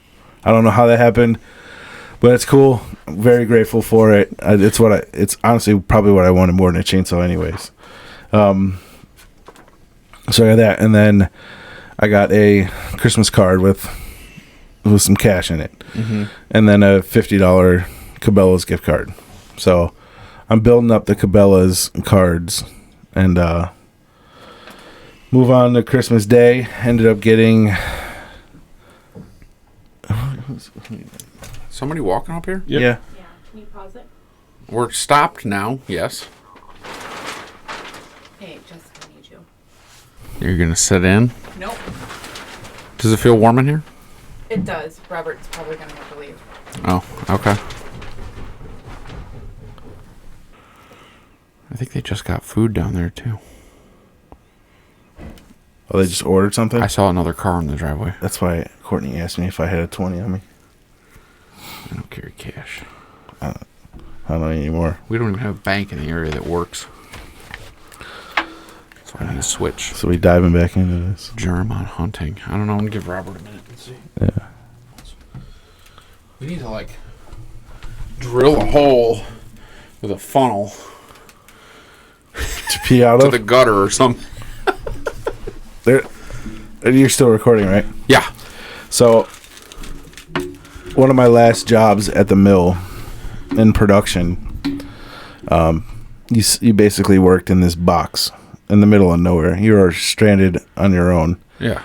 And you're there for 12 hours. You're a full 12-hour shift there. And your job is to go and do something that requires 15 seconds of work every 45 seconds. Okay. So you can't leave. Right. If you do, you have big problems. Serious shit happens. So you're there all day. And when you're there for so long, 6 days a week, 12 hours a day, you come up with ideas on how to do things like go to the bathroom. And these guys, I was working nights, and the guys on day shift built a funnel out of a 2-liter. And we're 65 feet in the air. We're on the top of a catwalk. And on a down day, drilled a hole in the wall and ran some small, skinny pipe through and connected it to the 2-liter so you could step just out of camera view and go pee, and it goes outside. Yeah. So you used to just pee on a beam. I have that vision for the deer plants. Just a shorter I just pipe. pee out the door, whatever. That's what I did. Yeah. That's what I kind of have a vision here. But now that I think tied into the gutter system, that could be possible since we're above the gutters. I just don't want to mess with the roof line. I need something out in this garage, though. Saw Brent yesterday. Like your arms, Brent? Yeah, he ran my background check. Came out, what's up, Phil? Yeah, here I am. You know him better than I do. You're going to be the one to tell him to get on the podcast. Yeah. New place is moving forward. Yeah, that'd be a cool one to have on. I was already talking to Mike about it. Especially after the ATF win. Mm-hmm. A lot of the 2A guys are wanting to talk about that. Mm-hmm. That's a big one. It's not even a big one. It's a win with all that's been going on with election, with riots, with COVID, with supply shortage, with the Remington bankruptcy, with everything that has been in the news 2A related has been bad news. Mm-hmm. This was a good news. So it just feels big. So I still think the polymer 80s, the P80 Glocks, should be illegal. I agree with ATF on that. Are you aware of that? So that was another, similar to the 80% lowers. Okay. So the 80% lower you could buy yourself and manufacture to whatever Which we talked specs about you with want. Jason. Correct. So there is the same thing for Glock setups. You can put a Glock slide and spring system in a polymer and a P80. And you don't have to register it. And you don't need to transfer it to an FFL. You can buy it from Walmart if they carried them. And there were ways to basically buy full guns without having an FFL involved. So in a way, yes, you have your hardcore 3%ers. They're like, it's still infringement. Thou shall not, whatever. I'm not on that side of it. I don't see it. I don't get that. Like, what? Do I want us to be Europe where you need a class 1, class 2, and class 3 permit for firearms, for shotguns, for rifles? No. You need 9. If you want to own any bolt action rifle, shotgun, or pistol, you need 9 permits. Like that to me is ridiculous. Need to be that. But I also don't see anything wrong with knowing that the Glock you bought came from Glock and was not 3D printed or manufactured some way that they don't have a tracking number on it. Right? Why? What for? I don't understand that. I don't. Especially either. Coming from a state where I could sell you legally. I could sell you a gun for whatever, and now it's yours. Yeah, I've sold 2 firearms. Private sale with no bill of sale, no paperwork, no nothing. I've sold a handful of them that way as well. I'm not super comfortable with it, but I've sold them to people who I know at least have a really good understanding that aren't going to be shooting up schools. One guy I don't know, and I texted him because I sold it on Arms List. Yep. I sold it within 12 hours. I sold a gun to a guy on Facebook when you could sell guns on Facebook. Yeah. Well, you still can. You just have to be. Right. You have to Look at this avoid box. algorithms. Yeah. Yeah. Just post pictures and that's it. But I asked him, I said, just to cover my own ass, I have to ask you, is there any way you can't buy this legally? He's like, no, I'm retired law enforcement. This is my information. And Right. The guy who I sold mine to, while I went into a super sketchy part of Lorraine to do it, yeah. show me his concealed carry permit and his all this stuff. I'm like, okay, here you go. I just, but yeah, I don't know. Where's the line? I guess is the argument. If they take one step, then if they take 1 inch, then they take a mile, eventually. But well, I think that was the fear with the brace issue, was because they started tying in a bunch of different things. Like now, instead of the brace being illegal, it'll be legal if you file for a tax stamp that we'll consider free. Mm-hmm. You file for the free tax stamp for this, but now you have an SBR, and you need a tax stamp for that. Right. It's like there's a couple arguments from the 2A side I didn't get. They're just trying to get you to register it. It's already registered. It's already registered by somebody. You bought your Glock yesterday at Lake Erie Arms. It's got a number on it. It's got a number on it. So I don't get the argument in that. I do get the argument on the ATF made a ruling on the SBA 2 and 3 brace. And now they're backpedaling on it because they're having a change of mind. To me, I have a problem with that. You can't make a decision on a ruling so that the entire industry adjusts how they manufacture, and everybody as consumers adjust to that, and then you change your mind on, a whim. You can't do that. I'm glad it didn't go to courts. Right. What was your thought process behind that? Why would you as looking at it from like ATF or whatever? What you made the ruling? You said that a product was good in March. Yes. Why all of a sudden in November is it bad? Yeah. What I want to know is what made you say it's good? What was your thinking on why is it good? Because now I want to know what your thinking is On why it's bad. on why it's bad. Because nothing has changed. To me, it's funny because the sales pitch of a pistol brace for an AR is that a handicapped person could use it. Somebody with one arm can use it, is what it's for. I guess if you want to strap an AK-47 to your stump, They arm. they have a chance, and that was the gun manufacturer's way of saying you can't be inclusive. You can't be exclusive. You have to be inclusive. You have to give everybody an opportunity. Everything's about finding an angle. Oh, they found that angle. Yeah. And so basically now what you have is anywhere from a 7-inch to a 15-inch AR barrel that is considered an SBR. Which is why we have rule books that are 15,000 pages long and nobody can understand or freaking read them. Or while they're trying to pass a relief bill that's 5,500 pages long. Yeah. Giving relief Trump to... was right, and nobody's read it. Yeah. Rand Paul said that about the last omnibus. Nobody's read it. Mm-hmm. So, yeah, who has time to read it? Who has time to read that? You can't... That's the problem with the government. Yeah. We can't just say this gun or this type of thing is legal or illegal. Like you referred to a minute ago. They got to tie other things to it. Mm-hmm. I saw something where they said a buddy of mine. I use buddy loosely. I've only seen him in person a couple times. Met him through golf, and we're in a group chat for a couple years now.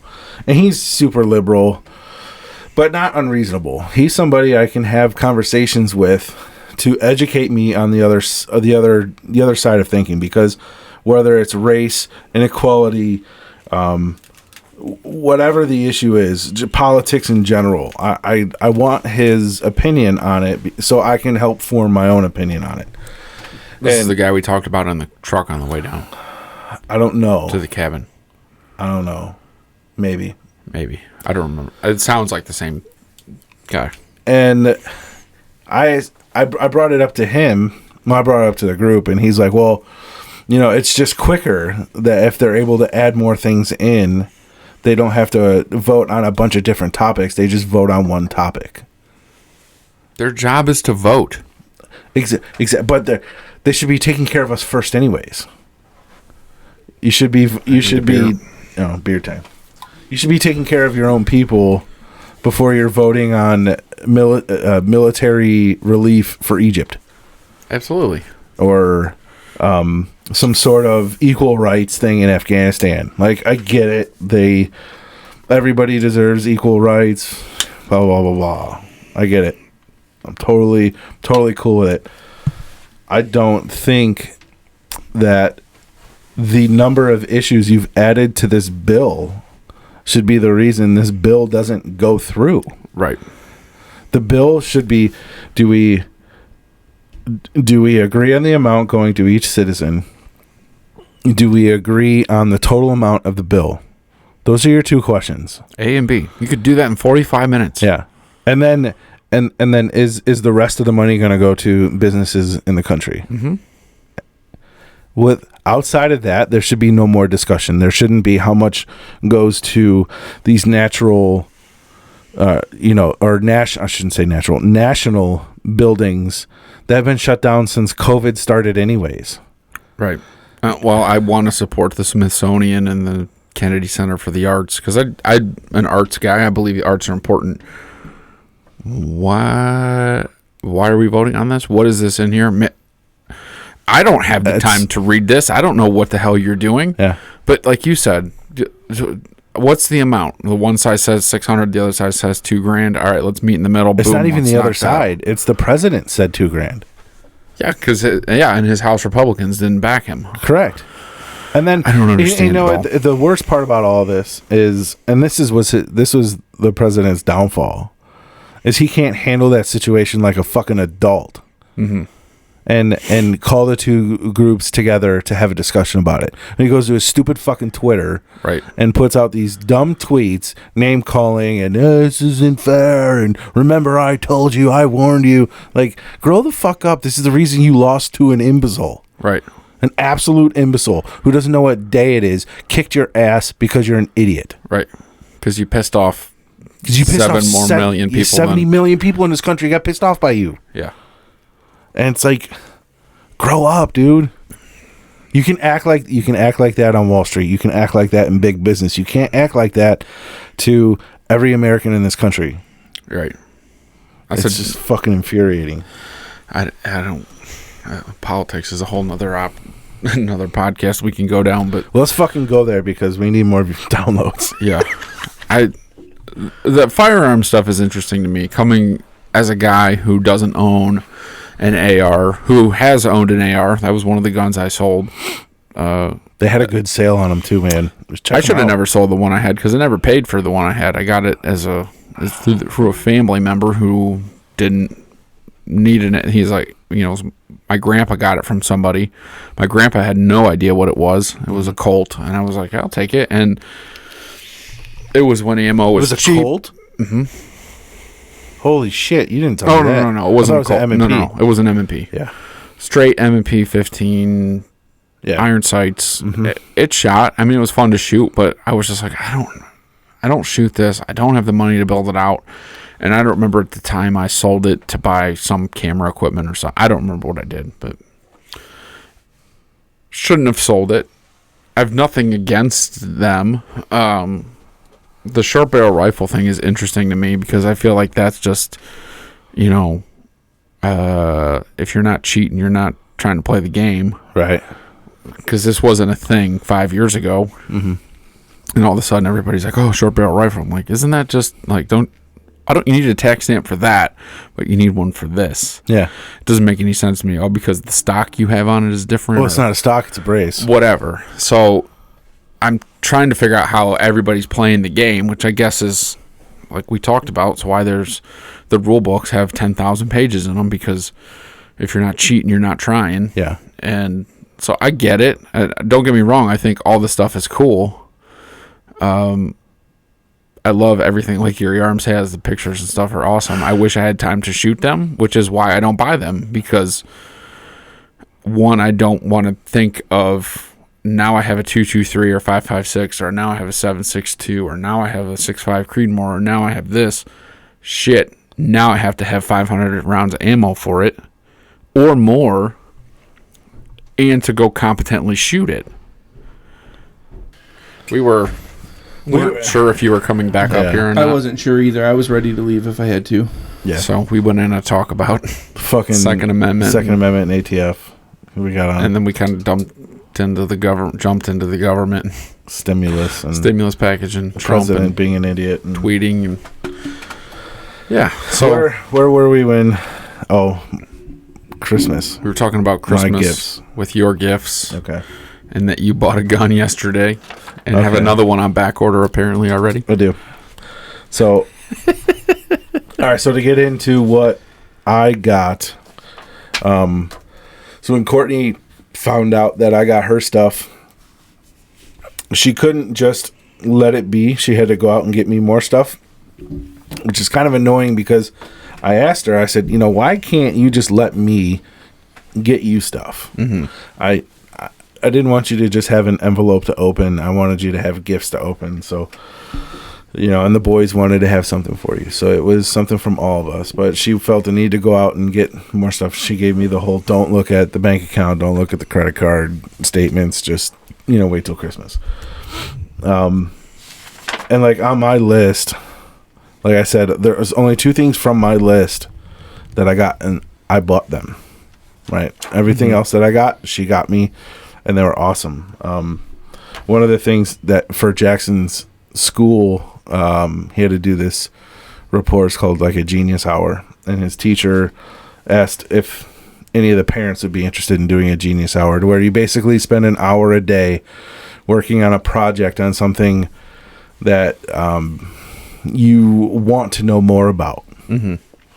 And my topic was always where my grandparents are from, because all I know is they were from Sicily. I wanted to know where. Mm-hmm. And it took me on this long journey that I ended up connecting with cousins that I have in California that I didn't know about, and some grocery stores that are pretty popular in the area that my family used to own, and yada yada yada. So it was really cool, and something that's pretty big with my family lines. We all were given at our confirmations, we were given Italian horns, and I've been wearing mine ever since I was 16. But mine got broken by the dog when we picked him up when we got home from vacation, so it's just been sitting in a drawer. So one of my gifts was she went and got me a new chain for it. She got me some fishing stuff. She knows my fishing tackle game is weak, so she wanted to upgrade some of that. She got me some range day gear, which is, I don't have a lot of range day stuff. So one thing I hate doing if we ever go shooting is just like carrying a bunch of shit and having all my shit everywhere. Mm-hmm. And backpacks are cool for carrying stuff, but I hate digging through it. I want to know where everything is. It's easier to put away. It's easier to keep organized. So there's like a rifle case. It's, for guys that shoot 3-gun. So they'll have an AR, a shotgun, and pistol. So it's enough room for all that, plus, some stowaway stuff there. I ended up buying myself some Oakleys because they went on sale at Cabela's. Mm-hmm. They're like $60. They were only on sale because they're large, and I need large because my head is huge. Italian. Yeah, what are you gonna do? But my sister got the boys custom snapbacks for Christmas. The Cavs ones are sweet. They got their names on them. She got them both youth size. They're on their last snap. Right. I'm like, these will barely get to the family. What are you doing? But so the firearm story's cool. So I wasn't gonna buy a gun until I got my Christmas present from Robert. He started all of it. Thanks, Robert. A gift card for Lake Erie Arms. I'm like, well, shit. Now I have to buy a gun. Well, they had water bottles. And that was not hoodies. my thought. I'm like, wow, I could buy a hoodie now. No. Logical thinker over here. No. I was like, well, shit, now I got to buy a pistol. I guess I could go back and buy my muzzleloader stuff there. So I had been wanting a new everyday carry pistol, because to me, the Glock 19 I have is just too big. It prints everywhere I go. I'm a big dude. I can't appendix carry, so I'm 2, 3, 4 o'clock. And I might as well just open carry. Right. You know what you got. Yeah. So I wanted something smaller. So I was going back and forth between the Hellcat, the SIG 365, or the Glock 43. Mm-hmm.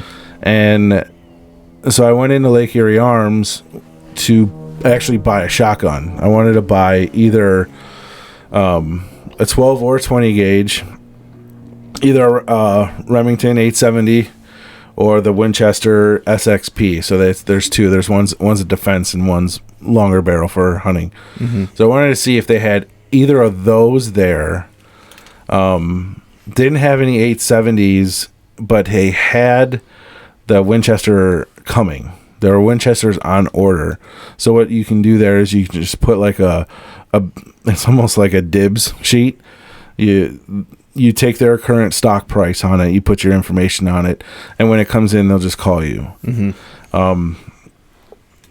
So then I ended up buying the Glock and putting in like a dibs sheet for the shotgun with $100 towards a layaway of whatever they got in, because I might not be able to buy it when it comes in, but I don't want to fucking miss out on it because they're good prices too. And they don't know what they get off the truck every time for sure it shows up. They'll get a rush of 10, 12 870s, and they're gone within 2 days. Mm-hmm. And then they won't get anything for another month, and then they'll get another rush of the Winchesters.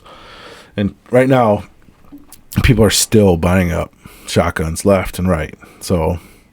Well, that's like my dad said there was even the shotgun ammo, which I didn't think was out, but he told us, I didn't tell you, Robert, when he was getting ready to come down to the cabin, he hunts with he just bought a 350 Legend, but he has a 870 that has slugs for it, and he had a guy who was looking on Facebook like, I want to go deer hunting this weekend, but I don't have any ammo. Yeah. And he sold it to the guy way cheaper than I would have. The guy paid $10 a box, and your dad's like, I want you to go hunting and go 5. I think, here's the shitty side of me, right? 75% of me thinks that guy wanted somebody to give him free ammo. Probably. Because if you go to a gun store, a Cabela's, a Dunham's, whatever, a Sportsman's, if you got one of those by you, all they have is shotguns. Ammo, I should say. All they have is 12 gauge and 20 gauge ammo. That's what they had when I was in the store buying ammo last, but it's been a month or so since I've done that. Yeah. I don't know if that's still true or not. So, for next, the only reason I decided to go with there's two different kinds of SXPs. You probably go with a defense, but I decided to go with the longer barrel just because there's been a few times we've discussed duck hunting, or rabbit hunting, rabbit hunting, whatever, any kind of different hunting than what we're doing, and you can use the 870 for anything. That's like if you look up best shotguns, the 870 is always going to be the number one that pops up. With Remington, I heard went out of business. So yeah, they went bankrupt. So they sold off their assets to different companies. So the 870 is just leftover stock that's still being sold, or it was bought out by someone else, still being sold as an 870. So what you're seeing is there's still, the ammo is interesting because there were pre-orders for bulk ammo, like crates, not just cases, crates, and that people are getting emailed on that says your order has been canceled, you have been refunded, and we have no plans to continue with these orders. There are still orders being shipped.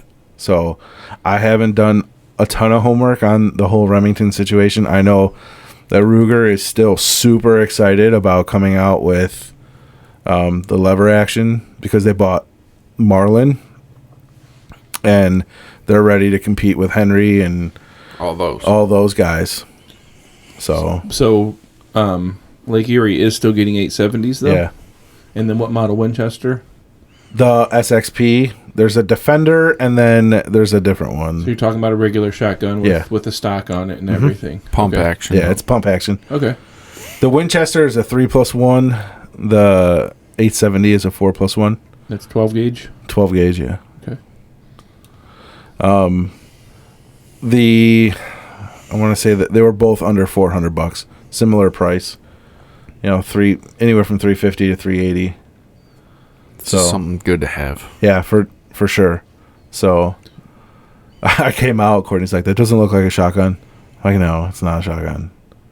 But I'll explain it to you later. Whoops. I showed it to her today, and she held it. She's like, "This is so much better than your 19." She said the other one, and I knew the 19 was going to be a lot of gun for shooting for the first time. So the 43 was really nice. 43X, I should say. So that's the 43 is one of their smallest. The 43 and the 26 are very small. The 43, which is a lot of police officers' off-duty pistol, is only a 6-round mag, so it's 6+1. So it's not really good with capacity. So then when they came out with the 43X, it's a 10-round, so you could go 10+1, which is a whole lot better. Yeah, the way they're making these guns to be able to be so thin and still stack 10 rounds of ammo into them is insane. There's actually a magazine company. I won't say their name because they're not paying us. There's a magazine company that made mags just for the Glock 43X as a 15-round mag. That's crazy. Yep. That was one of the things that, double stack 15-round mag. With that 365, when I saw that, I was like, "There's no way this gun holds this many rounds." Same with the Hellcat. Yeah, I couldn't believe it. Considering that not it's 7 years ago now. I was going to say 3, but Jackson's 7. When I bought that Ruger LC9, that was a single stack. That's the one I sold. And that was like the best you could get at the time. Yeah. Which is what, 8? Yeah. Yeah, 8+1. And it was as a hammer fire gun at the time, which is why I sold it, because we didn't like the trigger pull on it. I bought it for her. And she's like, "I don't want to shoot this. I don't know when it's going to go off." So my first gun I bought was a Ruger Security 9 compact, which was a 10+1, and that's hammer fire. Ruger has since changed the LC9 to Striker. Yeah. Well, I was looking for the LC9. I couldn't find any there. They had a LC40. Yeah. But I don't want an LC9C. I was looking for something subcompact for sure. I like the Ruger. Is it the SR? Is it the revolver? Yeah, that's what we have. Yeah. Revolver? Oh, the revolver? I think it's an SR. We have the SR9. C. The SR38 is a revolver. Ruger has a revolver line that's real nice. Yeah. No hammers or anything. I'm not super big on revolvers, but for women, I mean, if you're going to carry it and shove it in their belly. Maybe LR9, maybe? That's it. Yeah. It's the LRs. But now you've had your 19, so you're a Glock guy now. So. And you know what? I'm glad, because accessories are super available still, which means they're not expensive.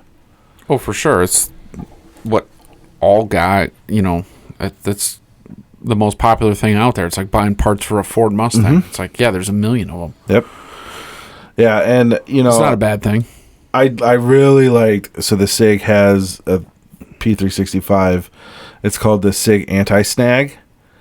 It's the SAS. So it's got that like internal holographic sights. They're super awesome. Like, it's just cool. I was looking for one of those. The 365, the Hellcat, and the 43X were like the hardest handguns to come across for like the last 6 months. So when I saw the 43X at the cost it was, knowing that there was a gift card plus my Christmas cash plus, the price it was, I haven't seen Blue Label prices that cheap. I don't know why they were. I didn't ask. Here's a question for you, because I was there when you bought your first pistol. Yeah. Would you have been better off from the jump buying the 365 or the Hellcat? Probably. Because you held both of them and had the opportunity to buy both of them and went with the SR9 and then made your way to the Glock.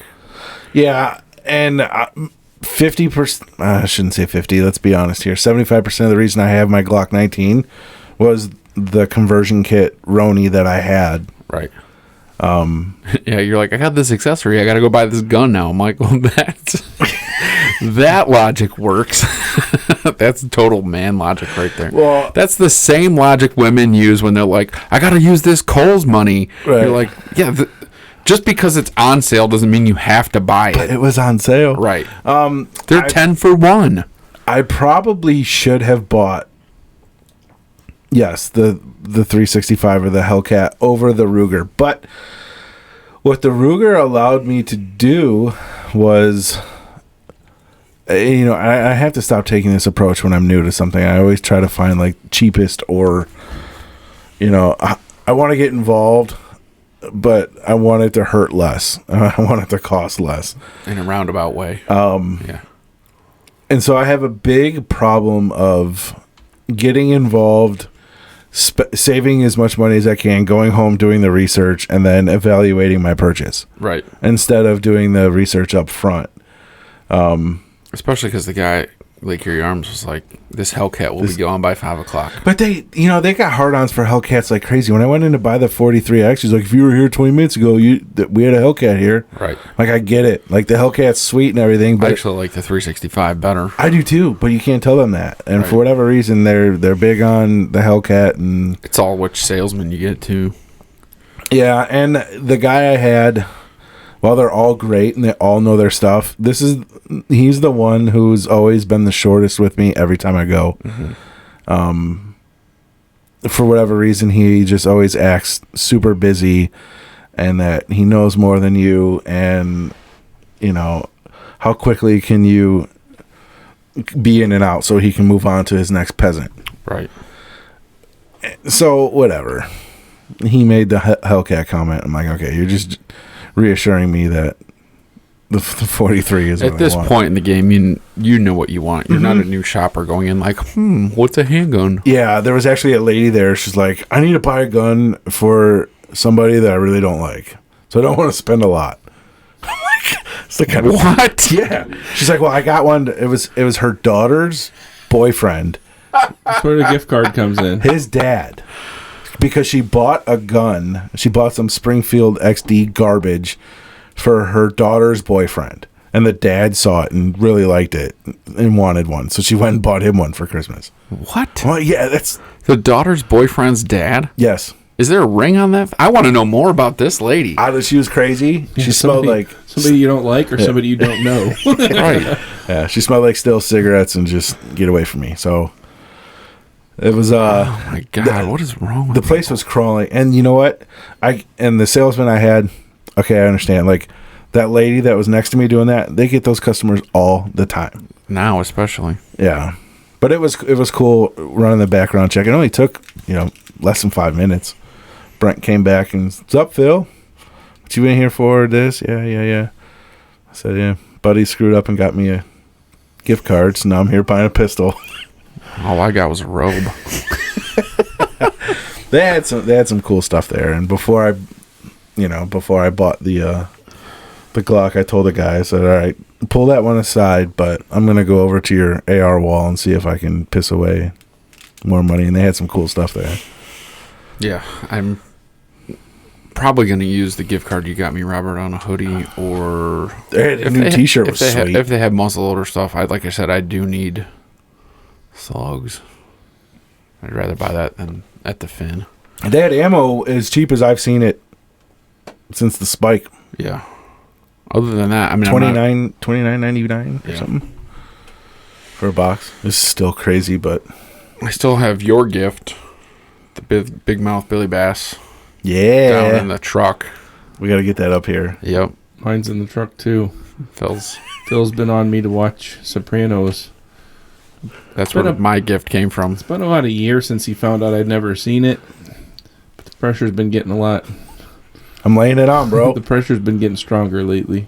Lindsay and I have been rewatching it, and we just got into the middle of season 3 yesterday, and the big mouth Billy Bass showed up. Oh yeah, And Lindsay's like, Christmas. yeah. No. It shows up before that. Oh, the next episode, It shows up, they get it at the office. it's at the office. Yeah.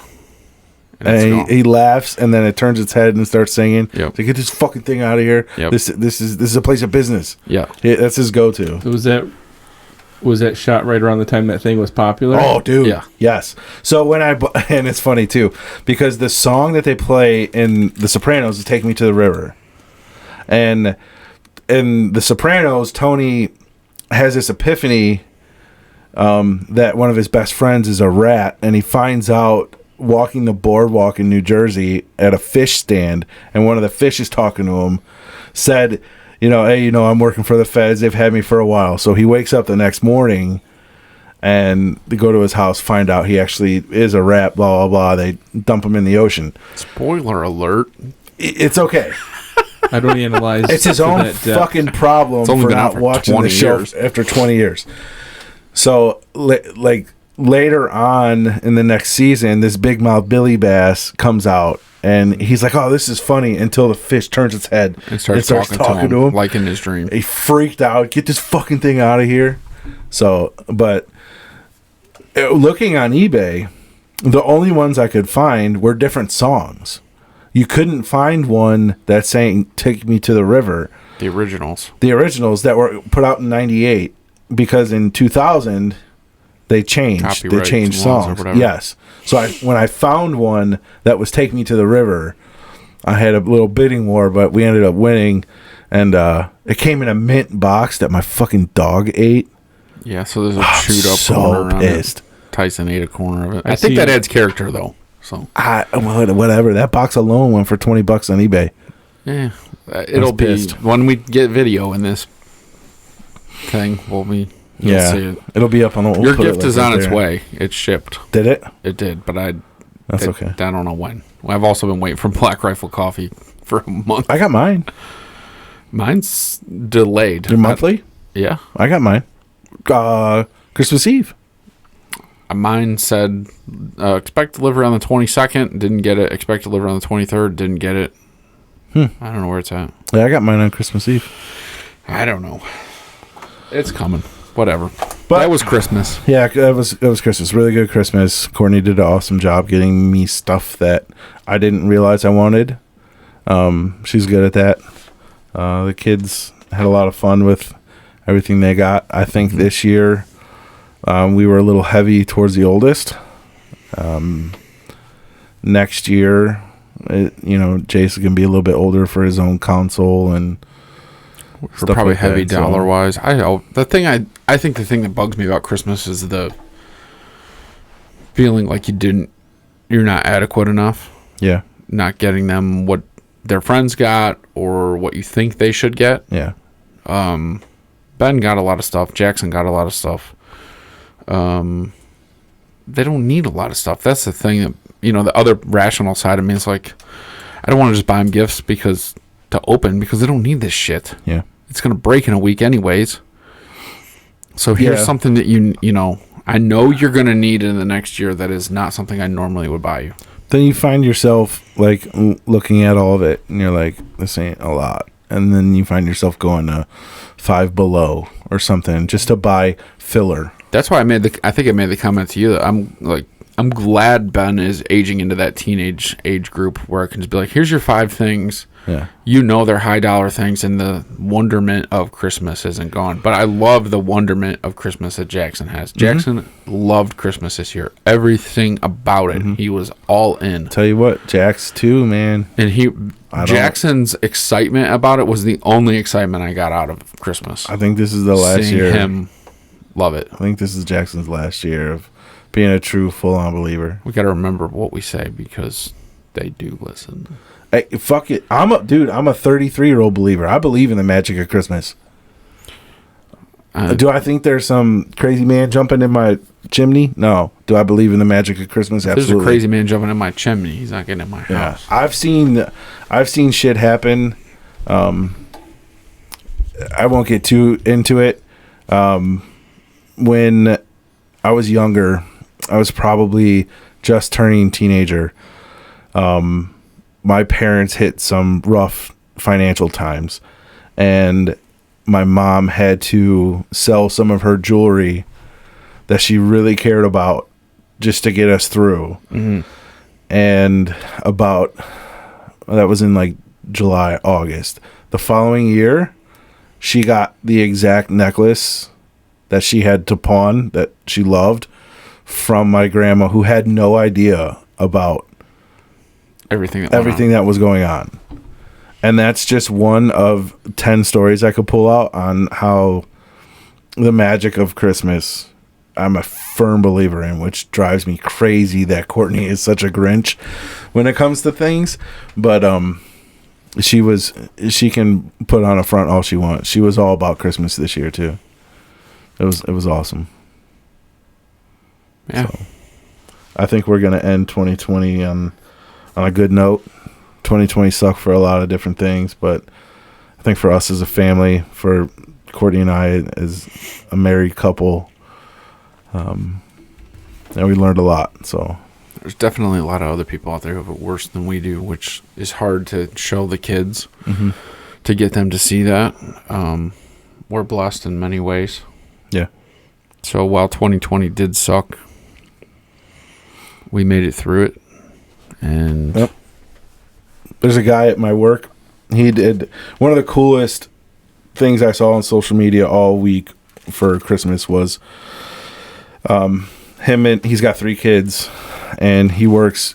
I've known him for years. He's worked at Charter for a while, and his kids woke up Christmas morning and Santa had come and drank the milk and ate all the cookies, but there were no presents at the house. And there was a note that he read to his kids that said, "We are blessed. We have more than you realize we have. You know, we're going for a ride." So they get in the car, they go through a couple, and they live more east than we do, and they drove around Cleveland and kind of showed the kids, you know, there are a large number of people that have it way worse than you. And on their way back, they ended up pulling into a house that had a for sale sign on it that he ended up buying and not telling the kids. And their Christmas tree was in there. Their presents were in there. And his Christmas gift to his kids we have a house now. This is ours, and our Christmas presents are here. And it was a fucking awesome story to see. hell yeah. And that's, to me, like, again, that's the kind of Christmas spirit shit, the magic of Christmas that I will always believe in. So I'm excited to see him. I don't know when I'll be able to see him again because I'm still working from home, but Those kids had to be devastated. Oh, without dude. presents on the tree. he took video of them in the car. I don't think I could do that. They took their face mask and just put it over their eyes. They didn't want to hear shit. They didn't want to see shit. He's like, "What we learned?" Sucks. He said, "What did we learn?" And one kid's like, "People don't have a lot," and the other one's just like, "I want to go home." Yeah. I don't think I could do that. Yeah. That's awesome, but Yep. I don't think I could do it. It was cool. He will never forget that Christmas, and he's 30-some years old. And No, that's definitely awesome. Yep. So I think we're gonna wrap this one up. We have this one's gone on for, it seems like a little while, but I got a lot of editing to do on it. We got one coming up this week, the follow-up to our Steel City Brewing Company Brew Day with Jason. We're going to sit down with him and Ben from Collision Bend, sample the soak and bait. I'm going to say that I had a little bit of it last night. oh yeah, It's not completely carved up, but it is really good. okay. And I know Robert said, like, I don't have to be here I want you to be here because I think this is a beer we can definitely drink a lot of while we're fishing. All right. And Ben said he's gonna go hard in the paint on Jason's. Daddy, Yeah. Daddy's coming in. And then I've also got Ben bringing some stuff from Collision Bend and potentially some other giveaway stuff because we're going to do a Collision Bend, Steel City, Catchin' Hell merch. I don't know. The only merch we have is a handful of stickers I did on a cricket, but we're going to throw them all in a package and There you go. like, share, subscribe to our page, and we'll do a raffle in a couple weeks or whatever. You know, we're in 3 countries now. We are. It's growing by the day. The YouTube, we've got 3,000 plus views on. We're about to hit, I'm sure with this one, we'll definitely cross 500 downloads. We just hit 450. So, today. thanks everybody for all that you do to support we're gonna and the other thing we're gonna do, I don't know if we're gonna get to it tonight or not, but we're gonna talk goals for 2021, where we think we're gonna be, something maybe just to look back on and see where we started years from now, hopefully. So thanks again for listening. Thanks for downloading. Thanks for subscribing. Make sure that you do all the above. Tell your friends, tell your family. Let us know if there's anything you want to hear us talk about, because we'll talk about anything. Any last words, guys? Nah. No, I'm all set. Merry Christmas. Happy New Year. holidays. Yeah. Show. Thanks for checking it out. Adios. Later.